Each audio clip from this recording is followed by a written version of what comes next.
తెలంగాణ రాష్ట్రం సాధించిన విజయాలు. ఎందుకంటే గత 10 సంవత్సరాల కాలంలో ఇప్పటిదాకా కూడా కేసీఆర్ గారి ప్రభుత్వ హయాంలో జరిగిన ఉపాధి కల్పన తప్ప కాంగ్రెస్ ప్రభుత్వం గత 4-5 నెలలుగా వచ్చిన తర్వాత 5 నెలల తర్వాత వచ్చిన తర్వాత కొత్తగా జరిగిందైతే ఏమీ లేదు. కాబట్టి ఈ దశాబ్దంలో తెలంగాణ యువతకు మాకు బాధ్యత ఉంది చెప్పేది. ఎందుకంటే ఉద్యమ కాలంలోనే చెప్పింది మేము, నీళ్లు, నిధులు, నియామకాలు ఈ మూడింటి ప్రాతిపదికనే తెలంగాణ ఉద్యమం ఆనాడు జరిగిన విషయం మనందరికీ కూడా తెలుసు.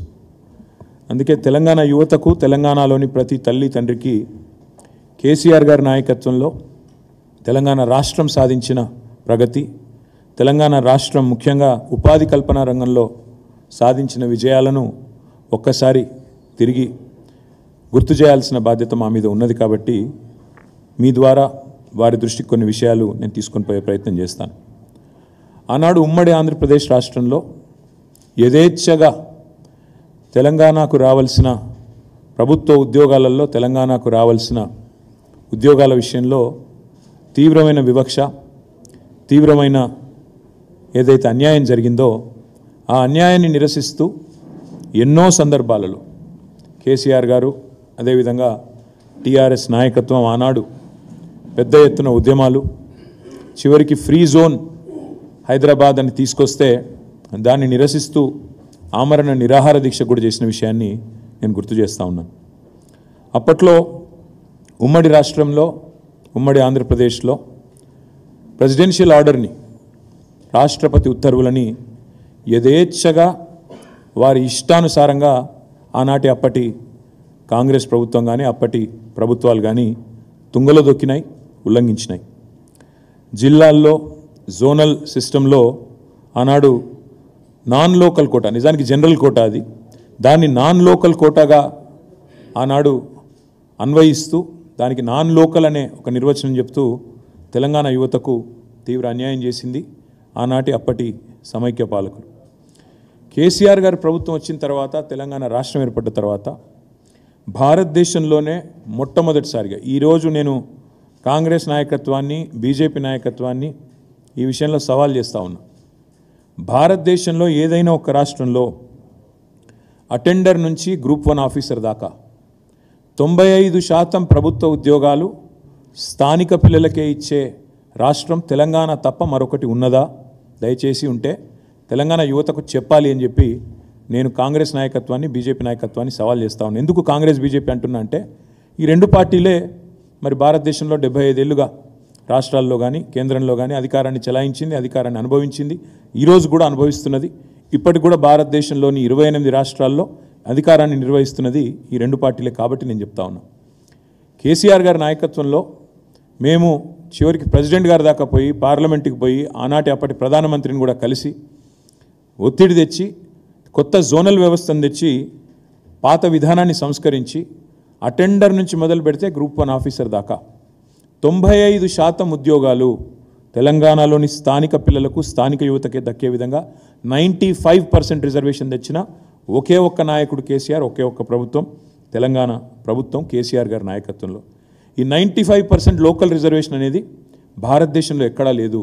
ఇది విద్యార్థులు, నిరుద్యోగులు, అదేవిధంగా వారి తల్లిదండ్రులు కూడా, తెలంగాణ ప్రజలు కూడా దయచేసి గమనించాలని చెప్పి నేను కోరుతా ఉన్నా. ఇది సాధ్యమైంది అంటే కూడా ఈ 95% రిజర్వేషన్ దేశంలో ఎక్కడా లేనిది మన దగ్గరే సాధ్యమైందంటే కేవలం నిరుద్యోగుల బాధ, ఆనాడు నియామకాల గురించి, నియామకాల విషయంలో జరిగిన వివక్షను అర్థం చేసుకున్న ఉద్యమ నాయకుడు కేసీఆర్ గారే మనం తొలి ముఖ్యమంత్రి కావడం వల్లనే జరిగిన న్యాయం అనే మాట కూడా నేను విజ్ఞప్తి చేస్తూ ఉన్నా. అదేవిధంగా ఒక్కసారి మనం గమనించినట్టయితే కేసీఆర్ గారి నాయకత్వంలో మనం సాధించిన విజయాలను మననం చేసుకునే ముందు గతంలో ఉన్న పరిస్థితులు కూడా ఒక్కసారి నెమరేసుకోవాల్సిన బాధ్యత మన మీద ఉంది. 2014 నుంచి 2023 డిసెంబర్ దాకా కేసీఆర్ గారి ప్రభుత్వం 9.5 ఏళ్ల పాటు ఉంది. కానీ సరిగ్గా మాకంటే ముందు 10 ఏళ్ల పాటు ఉమ్మడి ఆంధ్రప్రదేశ్లో కాంగ్రెస్ ప్రభుత్వం ఉన్నది. 2004 నుంచి 2014 దాకా కాంగ్రెస్ ప్రభుత్వమే ఉన్నది. మరి కాంగ్రెస్ ప్రభుత్వ హయాంలో 2004 నుంచి 2014 వరకు ఆనాడు ఉమ్మడి ఆంధ్రప్రదేశ్లోని 23 జిల్లాల్లో, తెలంగాణలోని 10 జిల్లాలు, ఆంధ్ర ప్రాంతంలోని 13 జిల్లాలు, ఆంధ్ర రాయలసీమ ప్రాంతంలోని 13 జిల్లాలు మొత్తం కలిపి 10 ఏళ్లలో వారు ఏపీపీఎస్సీ ద్వారా అదేవిధంగా ఇతరత్ర మొత్తం ప్రభుత్వ ఉద్యోగాల భర్తీ ఎంత చేసినారయ్యా 10 ఏళ్లలో కాంగ్రెస్ ప్రభుత్వం అంటే 24,086 పోస్టులు మాత్రమే. యునైటెడ్ ఏపీలో ఉమ్మడి ఆంధ్రప్రదేశ్లో మాకంటే ముందున్న కాంగ్రెస్ ప్రభుత్వం 2004 నుంచి 14 వరకు చేసిన మొత్తం నియామకాల భర్తీ కేవలం 24,086. అందులో తెలంగాణ వాటా 42% అనుకుంటే, ఎందుకంటే 58-42 రేషియోలో పంపకాలు జరిగినాయి కాబట్టి 42% అనుకుంటే తెలంగాణ వాటా తెలంగాణలోని 10 జిల్లాలకు దక్కింది కేవలం 10,080 ఉద్యోగాలు మాత్రమే. మళ్ళొక్కసారి నేను చెప్తా ఉన్నా, 10 ఏళ్లలో తెలంగాణకు ఘనత వహించిన కాంగ్రెస్ ప్రభుత్వ హయాంలో 2004 నుంచి 2014 వరకు తెలంగాణకు దక్కింది ప్రభుత్వ ఉద్యోగాల్లో నియామకాలు జరిపింది కేవలం 10,000. 10 సంవత్సరాల్లో 10,000 అంటే సంవత్సరానికి 1000 ఉద్యోగాలు మాత్రమే. కానీ అదే కేసీఆర్ గారు ప్రభుత్వం ఏం చేసింది? ఇవాళ కొంతమంది మిత్రులు మాట్లాడుతుంటారు, కేసీఆర్ గారు ఉద్యోగ నియామకాలే చేయలేదు, అసలు జరగనే లేదు, ఏమీ కానేలేదు అని మాట్లాడుతూ ఉంటారు. కేసీఆర్ ప్రభుత్వం చేసింది ఏంది అంటే, కేసీఆర్ ప్రభుత్వం చేసింది ఇది. ఏం చేసింది? పరిపాలనా అనుమతులు కేసీఆర్ గారి ప్రభుత్వ హయాంలో అడ్మినిస్ట్రేటివ్ శాంక్షన్ కొత్త ఉద్యోగాల భర్తీకి ప్రభుత్వంలో మేము ఇచ్చింది మొత్తం అనుమతి 2,32,308 ఉద్యోగాలు. నేను ఈ పేపర్లన్నీ మీకు ఇస్తాను, మీరు అందరూ కూడా చూసుకోవచ్చు, తర్వాత సవివరంగా చూసుకోవచ్చు. 2,32,308 ఉద్యోగాలు పరిపాలన అనుమతులు ఇవ్వడం జరిగింది. అందులో ఈ 2,32,308 ఉద్యోగాలకు గాను నోటిఫికేషన్ జారీ చేసింది 2,02,735 ఉద్యోగాలకు నోటిఫికేషన్ జారీ చేయడం జరిగింది. ఇందులో నేను ఒకసారి డీటెయిల్గా లిస్ట్ కూడా చెప్తాను.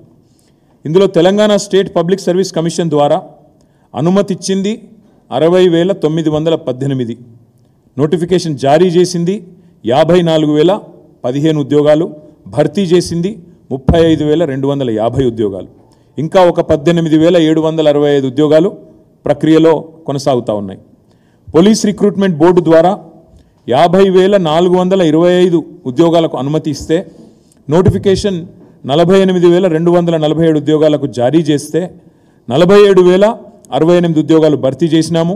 1,179 ఇంకా భర్తీ దశలో ఉన్నాయి. గురుకుల రిక్రూట్మెంట్ బోర్డు ద్వారా 17,631. కొంతమంది మిత్రులు మాట్లాడతారు అసలు టీచర్ ఉద్యోగాల భర్తీ జరగలేదు తెలంగాణలో అని. గురుకుల రిక్రూట్మెంట్ బోర్డు ద్వారా 17,631 ఉద్యోగాలకు అనుమతి ఇస్తే 12,904 ఉద్యోగాలు భర్తీ చేసినాం. 3,694 భర్తీ దశలో ఉన్నాయి, భర్తీ చేసిన ఉన్నాయి. 9,210 భర్తీ దశలో ఉన్నాయి.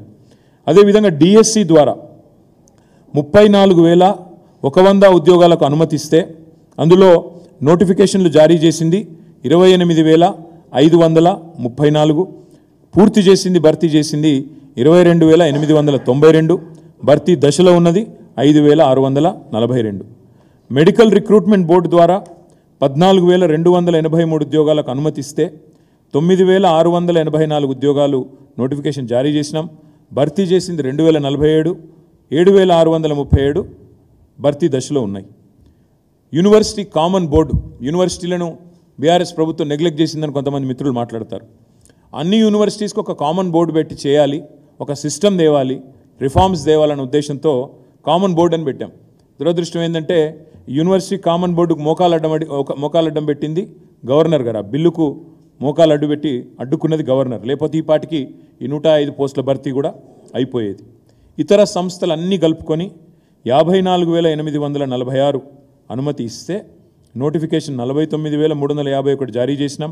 అందులో భర్తీ చేసింది 49,132, కేవలం భర్తీ దశలో ఉన్నది 219. సమ్మరీ చెప్తా ఉన్నా, ఒకసారి వినండి. 10 ఏళ్లలో కేసీఆర్ గారు 9.5 ఏళ్లలో మొత్తం 2,32,308 పోస్టులకు అనుమతి ఇచ్చారు. ఆ ప్రభుత్వం ఆనాడు మా ప్రభుత్వం. నోటిఫికేషన్ ఇచ్చింది 2,60,02,735, భర్తీ చేసింది పూర్తయింది 1,60,083, భర్తీ దశలో ఉన్నది 42,652. ఏం చేశారు కేసీఆర్ గారు ఉపాధి కల్పన రంగంలో, ప్రభుత్వ రంగంలో? ఇది నేను చెప్పేది ఓన్లీ గవర్నమెంట్ లెక్కలు, గవర్నమెంట్ ఆర్ గవర్నమెంట్ అటాచ్డ్ మరి కార్పొరేషన్లు కానీ లేదా ఇతర సంస్థలు కానీ దానికి సంబంధించి. అయితే ఇక్కడ విడ్డూరం అనిపించేది ఏంటంటే కాంగ్రెస్ ప్రభుత్వం వచ్చినాక రేవంత్ రెడ్డి గారు 30,000 ఉద్యోగాలు ఇచ్చినానని ఊదరగొడుతున్నాడు. వాళ్ళ గ్రాడ్యుయేట్ ఎమ్మెల్సీ ఎన్నికల్లో కూడా వాళ్ళ అభ్యర్థులు వాళ్ళ నాయకులు కూడా నిస్సిగ్గుగా అదే అబద్ధాన్ని వల్లవేస్తూ ఉన్నారు. నేను మిత్రులందరినీ కోరేది ఏమంటే, నేను కాంగ్రెస్ మిత్రుల్ని కోరుతా ఉన్నా, మీరు 30,000 ఉద్యోగాలు ఇచ్చిన మాట వాస్తవమే అయితే ఏ తారీఖు నోటిఫికేషన్ ఇచ్చినారు, ఏ తేదీన నోటిఫికేషన్ ఇచ్చినారు, ఏ తేదీన రాత పరీక్ష పెట్టినారు, ఎప్పుడు మరి పరీక్షలు పూర్తయినాయి, ఎప్పుడు మరి అపాయింట్మెంట్ లెటర్లు వచ్చినాయో ఒక్కసారి తెలంగాణ నిరుద్యోగులకు చెప్పాలని చెప్పి నేను వారిని డిమాండ్ చేస్తా ఉన్నాను. ఇక వారు చెప్పరు కాబట్టి నేను చెప్తా ఉన్నాను. ఇవాళ రేవంత్ రెడ్డి ఇచ్చిన 32,000 ఉద్యోగాలని చెప్పి ఏదైతే పచ్చి అబద్ధం చెప్తున్నాడో ముఖ్యమంత్రి స్థాయిలో ఉంటూ కూడా తెలంగాణ యువతను ఇవాళ అమాయకులు, వీళ్ళకి తెలివి లేదనుకొని ఇష్టం వచ్చినట్టు రేవంత్ రెడ్డి గారు అబద్ధాలు చెప్తున్నాడో ఆ విషయంలో రేవంత్ రెడ్డి గారి దుర్మార్గాన్ని బట్టబయలు చేసే ఇది ఆయన చెప్పిన ఉద్యోగాలు, ఆయన ఇచ్చిన ఉద్యోగాలు అని చెప్పుకుంటున్న వాటికి పరీక్షలు ఎప్పుడు జరిగినాయి, ఎప్పుడు నోటిఫికేషన్ వచ్చిందో నేను చెప్తాను మీకు. గురుకులాల్లో టీజీటీ అదేవిధంగా పీజీటీ 9,210 ఇది పోస్టులు మొత్తం ఆనాడు మరి టీఆర్ఎస్ గవర్నమెంట్ ఉన్నప్పుడు కేసీఆర్ గారి నాయకత్వంలో ఏప్రిల్ 2023లో నోటిఫికేషన్ ఇచ్చింది కేసీఆర్ గవర్నమెంట్. పరీక్షలు నిర్వహించింది ఆగస్టు 2023లో కేసీఆర్ గవర్నమెంట్. కానీ ఫలితాలు విడుదలైంది ఫిబ్రవరి 2024లో రేవంత్ రెడ్డి గవర్నమెంట్ వచ్చినాక ఫలితాలు విడుదలైనాయి. అంటే ఈ పోస్టులను కూడా తన ఖాతాలో వేసుకోవడం అనేది నిజంగా ముఖ్యమంత్రి రేవంత్ రెడ్డి యొక్క రాజకీయ దివాలా కోరుతనానికి, తెలంగాణ ప్రజల చైతన్యం చాలా తక్కువ అని చెప్పి ఆయన అంచనా వేస్తున్నాడనడానికి ఇదొక సంకేతం. ఇంకొక మాట, పోలీస్ శాఖలో 17,516 ఉద్యోగాలు పోలీస్ రిక్రూట్మెంట్ బోర్డు ద్వారా నోటిఫికేషన్ ఇచ్చింది ఏప్రిల్ 2022. అంటే 2022 ఏప్రిల్లో పోలీస్ శాఖలో 17,516 ఉద్యోగాలకు నోటిఫికేషన్ ఇచ్చింది కేసీఆర్ గవర్నమెంటు. పరీక్షలు నిర్వహించింది జూన్ 2023లో, ఫలితాలు వచ్చింది అక్టోబర్ 4, 2023. కానీ అప్పటికే ఎన్నికల కోడ్ వచ్చింది. కాబట్టి పోలీస్ శాఖలో కానిస్టేబుల్ ఉద్యోగాల నియామకం మొత్తం 17,516 పూర్తయింది మొత్తం కేసీఆర్ గవర్నమెంట్లోనే. కానీ ఎన్నికల కోడ్ రావడం వల్ల ఆ రోజు మేము ఆ కాయిదాలు ఇవ్వలేకపోయినాం. ఇవాళ ఆ కాయిదాలు ఈయన ఇచ్చి నేను ఇచ్చిన ఉద్యోగాలని చెప్పి బుకాయించే ప్రయత్నం చేస్తూ ఉన్నాడు. స్టాఫ్ నర్సులు 5,204 పోస్టులు నోటిఫికేషన్ ఇచ్చింది డిసెంబర్ 2022. పరీక్షలు నిర్వహించింది ఆగస్ట్ 2, 2023. అంటే కేసీఆర్ గవర్నమెంట్ ఉన్నప్పుడు ఇవన్నీ పూర్తయినాయి. రిజల్ట్ ఎప్పుడు వచ్చింది కాకపోతే డిసెంబర్ 23, 2023.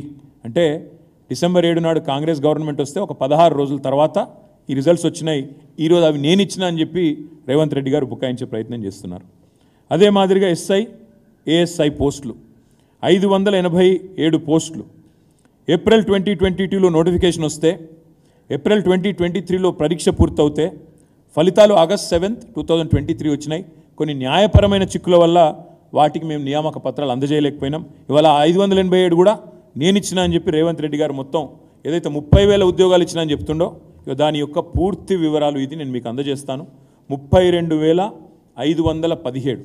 ఈ లెక్క ఎందుకు చెప్తా ఉన్నా మీకంటే కేసీఆర్ గవర్నమెంట్ ఉన్నప్పుడు 1,60,083 ఉద్యోగాల భర్తీ పూర్తి చేసినాం, పత్రాలు ఇచ్చినాం. వాళ్ళందరూ ఇప్పుడు జీతాలు కూడా తీసుకుంటా ఉన్నారు. వాటితో పాటు ఈ 32,517 ఉద్యోగాలు కూడా కేసీఆర్ ప్రభుత్వంలో ఇచ్చినాయి. అంటే మొత్తం కలిపితే 1,92,600 పైచిలకు ఉద్యోగాలు కేసీఆర్ ప్రభుత్వంలోనే భర్తీ పూర్తయినాయి. ఇది కాకుండా ఇంకా ఇంపార్టెంట్ పాయింట్, ఇది ఇంకొక మాట. మీకు ఏమైనా అనుమానం ఉంటే ఏ డిపార్ట్మెంటు ఏందని మొత్తం వివరాలు ఉన్నాయి. ఏ డిపార్ట్మెంట్లో ఎంత పూర్తయింది, టీఎస్పీఎస్సీ ద్వారా ఎంత, ఎల్పిఆర్బి ద్వారా ఎంత, అదేవిధంగా రెసిడెన్షియల్ ఎడ్యుకేషన్ ఇన్స్టిట్యూషన్ల ద్వారా ఎంత, మెడికల్ రిక్రూట్మెంట్ బోర్డు ద్వారా ఎంత, డిఎస్సి ద్వారా ఎంత, మొత్తం అన్ని వివరాలు నేను సోషల్ మీడియాలో కూడా పెడతాను. మీకు కూడా కాపీస్ ఇస్తాను, దయచేసి చూసుకోవాలని చెప్పి కూడా నేను విజ్ఞప్తి చేస్తా ఉన్నాను. ఇది మాత్రమే కాకుండా ఇక్కడ ఇంపార్టెంట్ పాయింట్ ఏంటంటే 1,60,000 పైచిల్కు ఉద్యోగాలేమో ఆనాడు మేము భర్తీ చేసి కాయిదాలు ఇచ్చినాం. 32,000 ఉద్యోగాలు ఇప్పుడు పూర్తయినది. ఇంకా మిగతాయి. ఇప్పుడు రేవంత్ రెడ్డి చేయాల్సిన పని ఏంటంటే మేము ఇచ్చిన పరిపాలనా అనుమతులు 2,32,000 ఉద్యోగాలకి, అది కూడా కేసీఆర్ గవర్నమెంట్ ఇచ్చిన పరిపాలన అనుమతులే. కాబట్టి ఇవి కూడా పూర్తి చేసినా కూడా ఇవి డెఫినెట్గా మరి తెలంగాణ నిరుద్యోగులు గుర్తించాల్సింది.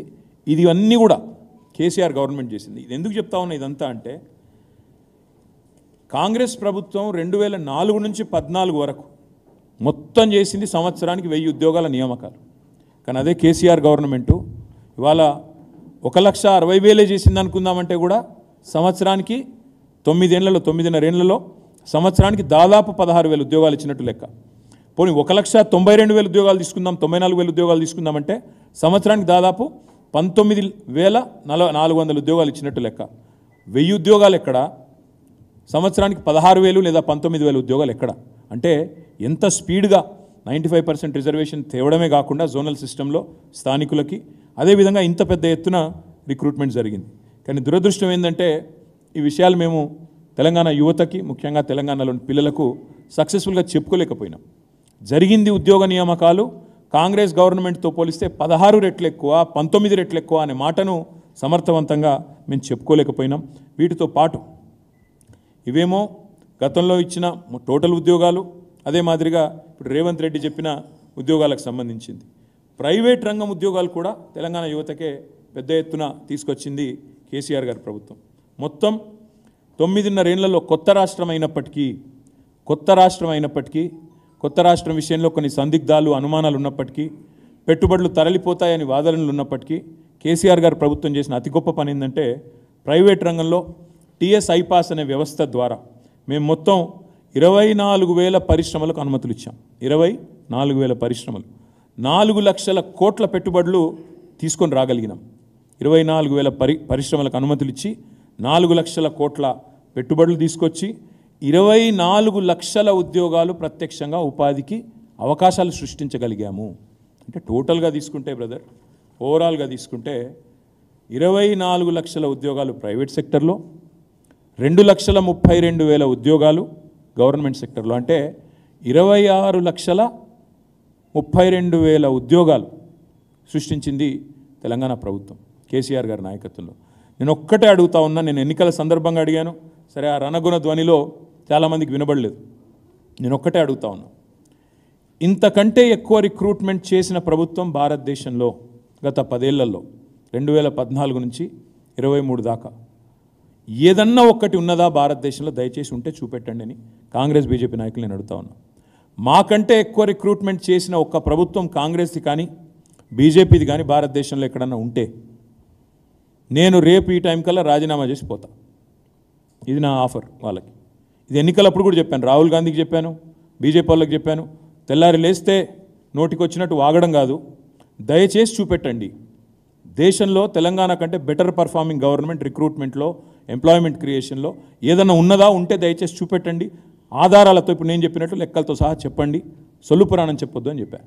ఇంతవరకు సమాధానం లేదు. 6 నెలలుగా సమాధానం లేదు. ఎందుకు లేదు అంటే జవాబు లేదు. తెలంగాణ కంటే బెటర్ పర్ఫార్మింగ్ స్టేట్ లేదు. ఇదంతా నేను ఎందుకు చెప్తా ఉన్నా అంటే తెలంగాణ యువత ఆనాడు సోషల్ మీడియాలో అదేవిధంగా ఇతరత్ర మీడియాల్లో జరిగిన దాడి, ప్రత్యర్థులు చేసిన దుష్ప్రచారం, ఏదో సామెత చెప్తారు తెలంగాణలో, నిజం కడప దాటే లోపల అబద్ధం ఊరంతా తిరిగి వస్తుందని. ఈ నిజాలన్నీ మీ దగ్గర చేరే లోపలనే ఎత్తి నిండా అబద్ధాలు ఏదైతే నింపి పెట్టినారో దానివల్ల ఇవాళ తెలంగాణ కుంటుపడుతుంది. బాధ ఎక్కడ అనిపిస్తుంది అంటే, మాకు ఇబ్బంది ఎక్కడ అనిపిస్తుంది అంటే, ఇవాళ ఈ ప్రభుత్వం వచ్చినాక, ఈ రేవంత్ రెడ్డి ప్రభుత్వం వచ్చినాక ఎన్ని మోసాలు, 1 కాదు 2 కాదు. ఏమన్నాడు రేవంత్ రెడ్డి?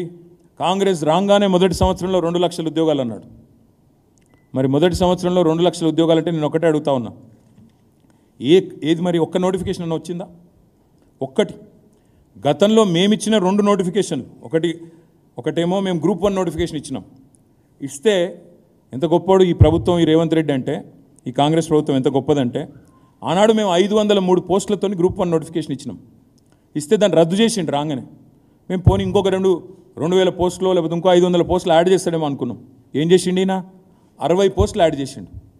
503కు 60 కలిపి అది నోటిఫికేషన్ ఇచ్చి, నేను నోటిఫికేషన్ ఇచ్చిన గ్రూప్ 1 అంటే మేము ఇచ్చిన దానికి కలిపింది ఒక 60 పోస్టులు. రెండోది, బీఆర్ఎస్ ప్రభుత్వం ఉన్నప్పుడు మేము ఆల్రెడీ డిఎస్సి ద్వారా 20,000 పైచిలకు రిక్రూట్మెంట్, 28,534 పోస్టులు మేము రిక్రూట్మెంట్ చేసినాం. ఈయనప్పుడు లొల్లి పెట్టిండు, రేవంత్ రెడ్డి ఏమన్నాడు? మెగా డిఎస్సి వేస్తా, మొదటి క్యాబినెట్లోనే మెగా డిఎస్సి 50,000 టీచర్ పోస్టులు ఖాళీ ఉన్నాయి, ఫస్ట్ క్యాబినెట్లో వేస్తా అన్నాడు మెగా డిఎస్సి. మరి నేను అడుగుతున్నా రేవంత్ రెడ్డిని, కాంగ్రెస్ ప్రభుత్వాన్ని, గ్రాడ్యుయేట్లను ఆలోచించమని కూడా కోరుతా ఉన్నా. బీఆర్ఎస్ ప్రభుత్వం ఉన్నప్పుడు 5,089 పోస్టులతోని డిఎస్సి మేము నోటిఫై చేస్తే దాన్ని నువ్వు వచ్చి రద్దు చేసినావు. మేము అనుకున్నాం నువ్వు చెప్పినట్టు మరి 50,000 ఉద్యోగాలతోని డిఎస్సి ఇస్తావేమో అనుకున్నాం. నువ్వేం చేసినావు? మరి మేము ఇచ్చిన 5,089కి అదనంగా 5,913 కలిపి 11,000 ఉద్యోగాలతో కొత్త నోటిఫికేషన్ ఇచ్చినాడు. అంటే ఒక్కటి కొత్త నోటిఫికేషన్ లేదు. 2 మేమిచ్చిన నోటిఫికేషన్లను రద్దు చేసి వాటికి ఇంకొన్ని కలిపి కొన్ని కొసిరి అది మళ్ళీ కొత్తగా ఇచ్చింది తప్ప ఏ ఒక్క నోటిఫికేషన్ కూడా రేవంత్ రెడ్డి వచ్చినాక ఇవ్వలేదు. ఇవ్వకపోగా 2 లక్షల ఉద్యోగాలని చెప్పిన మాటను తుంగలో దక్కే విధంగా జాబ్ క్యాలెండర్ అన్నాడు. ఇంతవరకు అది అతి లేదు, గతి లేదు. అదేవిధంగా ఇంకా దుర్మార్గం ఏంటంటే ముఖ్యమంత్రి గారి సహచరుడు, ఆయన డిప్యూటీ చీఫ్ మినిస్టర్, మేము నిరుద్యోగులకి 4,000 రూపాయల నిరుద్యోగ భృతి అనే మాటనే ఇవ్వలేదు అని నిండు శాసనసభలో పచ్చి అబద్ధం.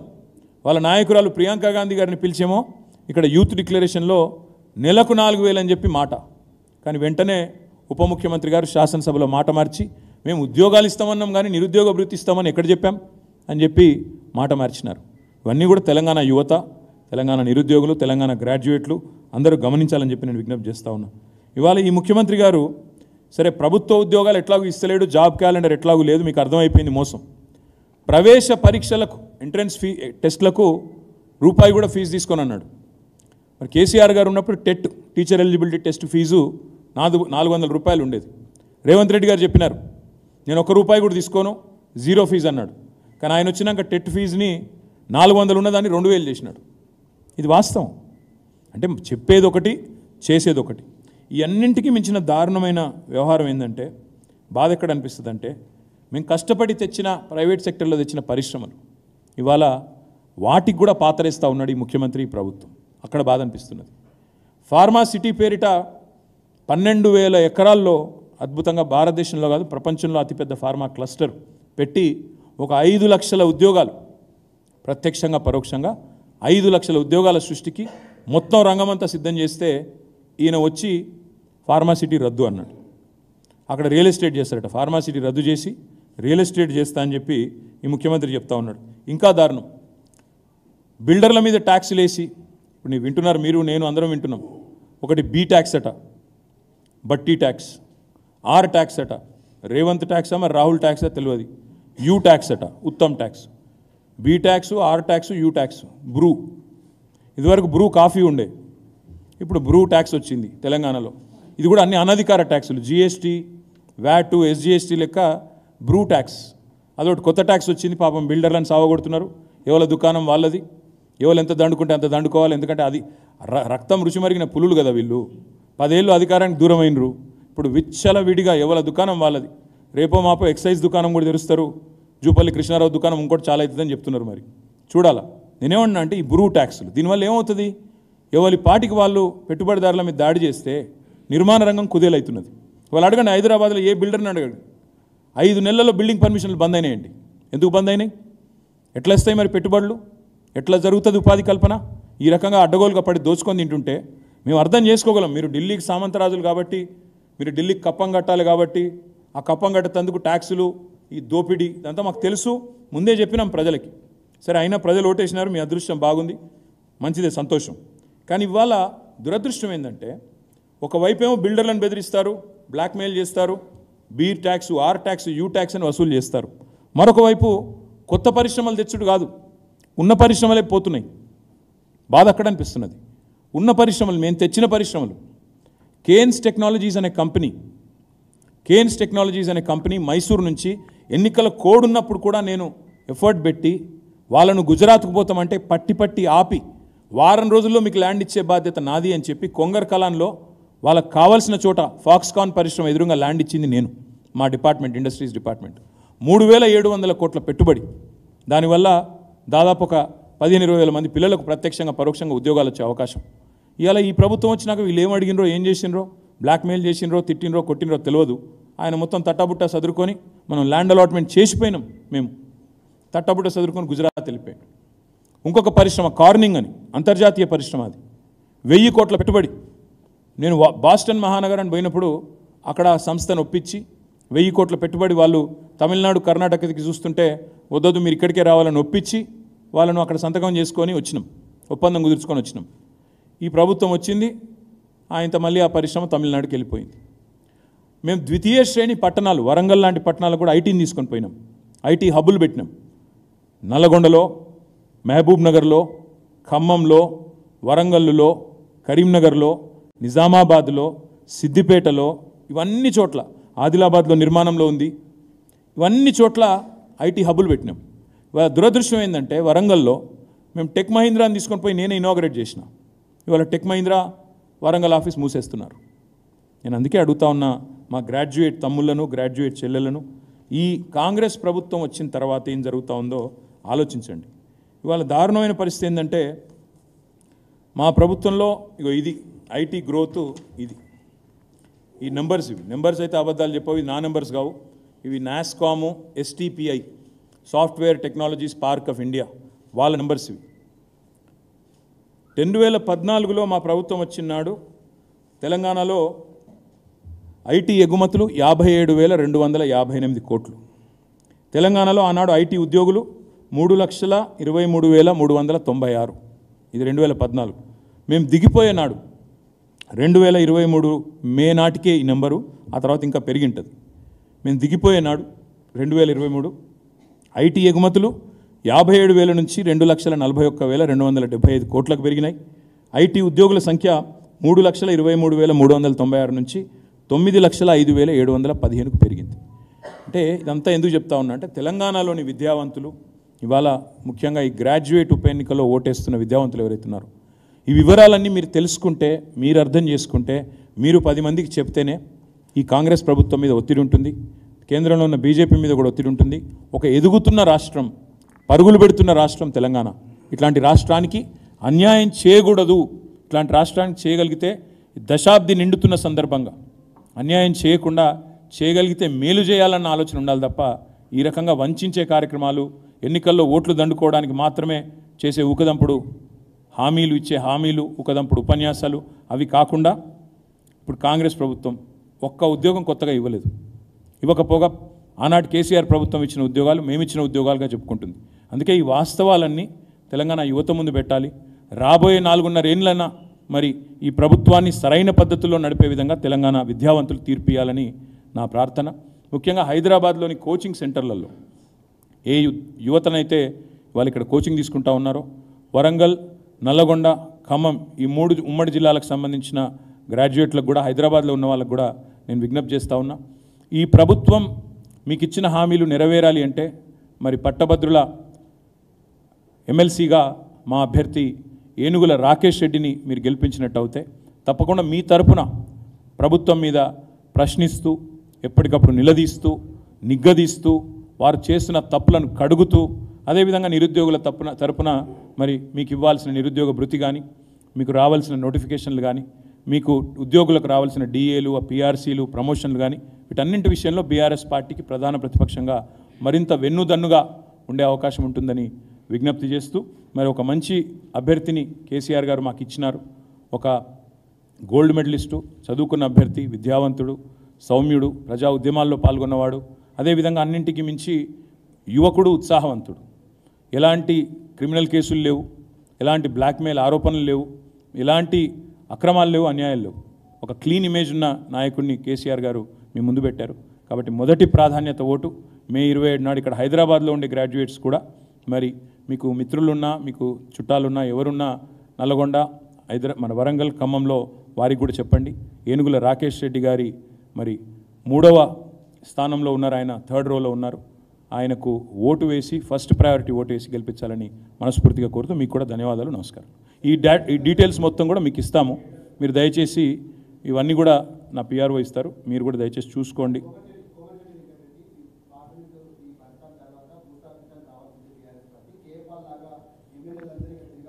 ఇప్పుడు కేపాల్ని పాపం ఆయన ఎందుకు ఇన్సల్ట్ చేస్తారు బ్రదర్? ఇప్పుడు అందరూ మార్కెట్లో ఏమనుకుంటారంటే ఇదివరకేమో పాపం కేపాల్ గురించి అట్లా జోకులు వేసేది, ఇప్పుడు కోమటిరెడ్డి మీద జోకులు వేసే పరిస్థితి వస్తుంది తొందరలో. ఎందుకంటే ఎవడైనా మూర్ఖుడు తప్ప తెలివైన వాడు అంటాడా బ్రదర్? 27 అంతస్తుల హాస్పిటల్ ఏంది, కరెంటు పోతే 14 నుంచి 27కి ఎట్లా పోవాలన్నాడు కోమటిరెడ్డి. నేను చూస్తూ ఉంటే సోషల్ మీడియాలో కామెంట్ ఏందో తెలుసా, మరి 14 అంతస్తులే కడితే మరి 3వ అంతస్తుల పోయి కరెంట్ ఆగిపోతే అసలు ఫస్ట్ ఆఫ్ ఆల్ ఒక మంత్రి నోట్లకి వెళ్ళి కరెంట్ పోతుందన్న మాట ఎందుకు వస్తుంది? మేము ఉన్నప్పుడు ఆ మాట ఎందుకు రాలేదు, ఇప్పుడు ఎందుకు వస్తుంది? అంటే ఎంత మూర్ఖులు నడుపుతున్నారు ఈ గవర్నమెంట్ని, ఎంత జోకర్లు నడుపుతున్నారు ఈ గవర్నమెంట్ని. ఇలాంటి సన్నాసులు నడిపితే గట్లాంటి ఆలోచనలు వస్తాయి. కరెంటు పోతే జనరేటర్ ఉండదా? ఆయన మంత్రి, ఆయన నాకు అర్థం కాదు, జోకరా ఆయన మంత్రి. ఇంకా మీరు మళ్ళీ ఆయన క్వశ్చన్కు మళ్ళీ మీరు నన్ను అడుగుడు.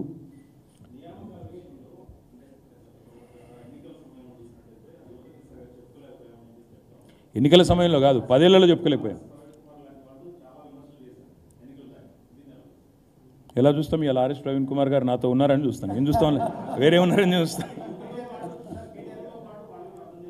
కాదు కాదు కాదు నేనేమన్నా అంటే ఒకటి మాత్రం పక్క, నేను ఎవరిని నిందించను.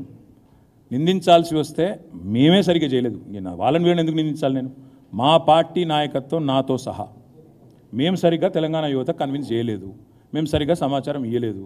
మేము అర్థమైంది కదా, తెలిసింది కదా, ఉద్యోగాలు వస్తూనే ఉన్నాయి, వాళ్ళు జీతాలు తీసుకుంటూనే ఉన్నారు, ఉద్యోగం ఎక్కినరు, కూర్చున్నారు, తెలియని వాళ్ళు ఎవరని మేము అనుకున్నాం. కానీ నేను చెప్పినా కదా ఇంతకుముందే, నిజం కడప దాటే లోపల అబద్ధం ఊరంతా తిరిగి వస్తుంది. కేసీఆర్ ఇంట్లో 4 ఉద్యోగాలు ఇచ్చుకున్నాడు, 4 ఉద్యోగాలు ఇచ్చుకున్నాడు, అదే పోయింది మొత్తం.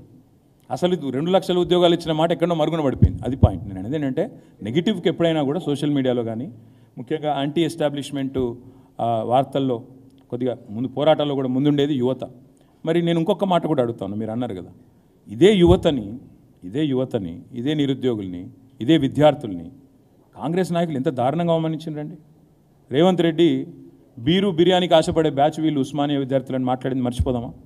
బీరు బిర్యానీకి అడ్డ మీద కూలీలాగా బీరు బిర్యానీకి ఆశపడతారు వీళ్ళు అని ఉస్మానియా విద్యార్థులని అడ్డా మీద కూలీలుగా అభివర్ణించినోడు రేవంత్ రెడ్డి. అదేవిధంగా బీరు బిర్యానీకి ఆశపడతారని చెప్పి అవమానం చేసినోడు రేవంత్ రెడ్డి. కాబట్టి తెలంగాణ యువతకు అన్నీ తెలుస్తాయి, నిజం నిలకడ మీద తేలుతుంది బ్రదర్. రామ్లన్న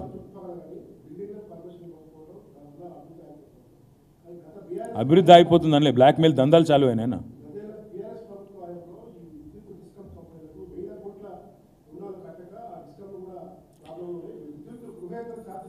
తెలుగులో సామెత ఉంది రామ్లన్న, ఏమంటారంటే ముఖం బాగాలేక అద్దం బల్ల కొట్టుకుంటాడు వెనకటికి వాడు.